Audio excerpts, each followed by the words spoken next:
आप सभी का स्वागत है मेरे YouTube चैनल पर और आज हम बात करने वाले हैं 2023 में दुनिया के सामने आने वाले बड़े चैलेंजेस के बारे में। इनमें से कई चैलेंज तो ऐसे हैं जो कि इसी साल शुरू हो गए थे और अब अगले साल इनके या तो और बढ़ने की संभावना है या ऐसे ही जारी रहने की संभावना है। तो सबसे पहला जो मुद्दा है वो है ताइवान का। ऐसा माना जा रहा है कि 2023 में चाइना ताइवान पर हमला कर सकता है और उसे इसी साल की तरह अगले साल भी बार-बार डरा सकता है, युद्ध की धमकी दे सकता है। ये बात खुद ताइवान के टॉप इंटेलिजेंस ऑफिसर ने कही है और आप पढ़ सकते हैं कि उन्होंने क्या कुछ कहा है। उनका कहना है कि ताइवान को इस कदर तक चाइना मजबूर कर सकता है कि वो उसकी शर्तों को मानने के लिए तैयार हो जाए ताकि ताइवान में चीन का रूल चलने लग जाए या फिर चीन उसको अपनी जो मुख्य भूमि है उसमें शामिल कर ले। और वो तैयारी कर रहा है अभी से ताकि वो 2025 से 27 तक यहाँ अटैक कर दे। अ, अभी से माहौल बनना शुरू हो गया। बाइडेन सरकार ने, अमेरिका की जो बाइडेन सरकार है, उसने 180 मिलियन डॉलर की हथियार बेचने की एक जो डील है उसको मंजूरी दी है।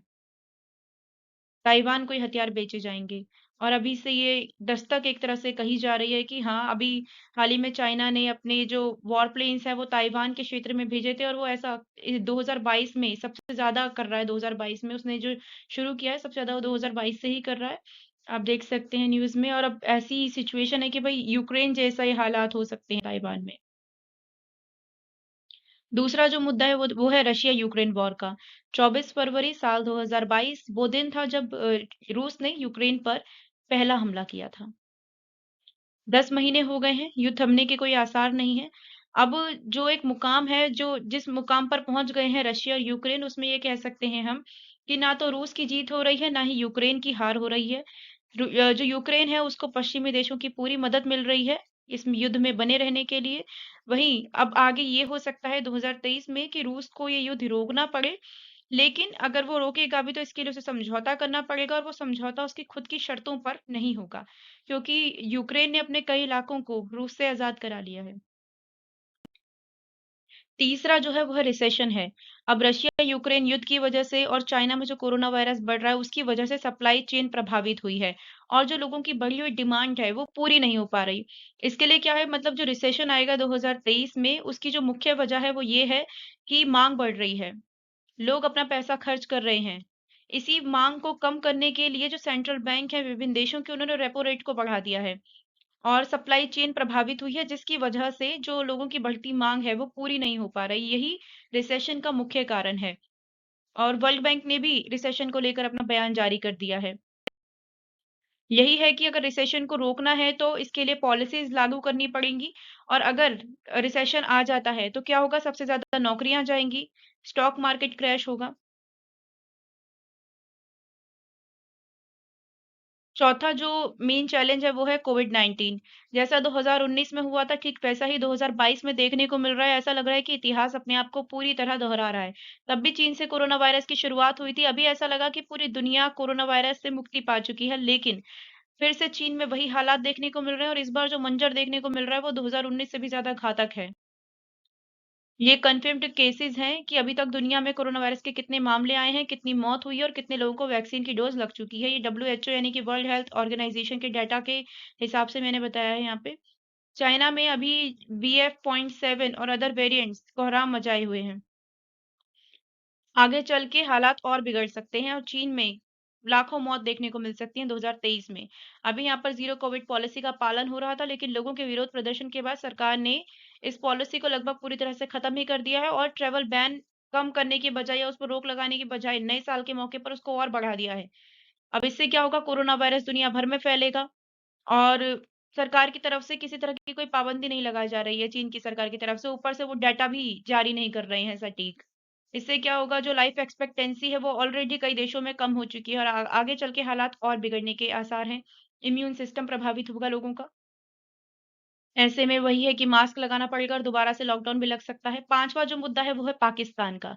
पाकिस्तान इस वक्त जो टीटीपी है उससे काफी परेशान है, यानी कि पाकिस्तान एक तरफ से तालिबान का साथ देता आया था पहले खुद से, लेकिन अब वही तालिबान उसकी नाक में दम किए हुए है। ऐसे में पाकिस्तान ने खुद को बचाने के लिए एक नई परिभाषा गढ़ ली है, गुड और बैड तालिबान। गुड तालिबान वो जिसका वो साथ देता आया था और जो अफगानिस्तान पे राज कर रहा है। बैड तालिबान वो, यानी कि टीटीपी, तहरीक तालिबान पाकिस्तान, जो उल्टा पाकिस्तान पर ही अटैक कर रहा है और अफगानिस्तान की धरती पर इसके आतंकवादी रह रहे हैं। इनको पाकिस्तान का लोकल तालिबान भी कहा जाता है।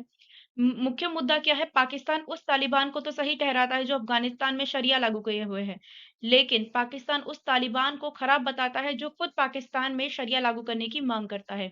इसने अभी तक देश में काफी बड़े हमले किए हैं। बार बार वो सेना के लोगों को और सुरक्षा बलों को निशाना बना रहे हैं, आम लोगों को निशाना बना रहे हैं। फिलहाल पाकिस्तान की सरकार टीटीपी से बातचीत कर रही है, लेकिन ये बातचीत किसी भी मुकाम पर नहीं पहुंची है और ऐसे में अफगानिस्तान वाले तालिबान से पाकिस्तान मदद मांग रहा है।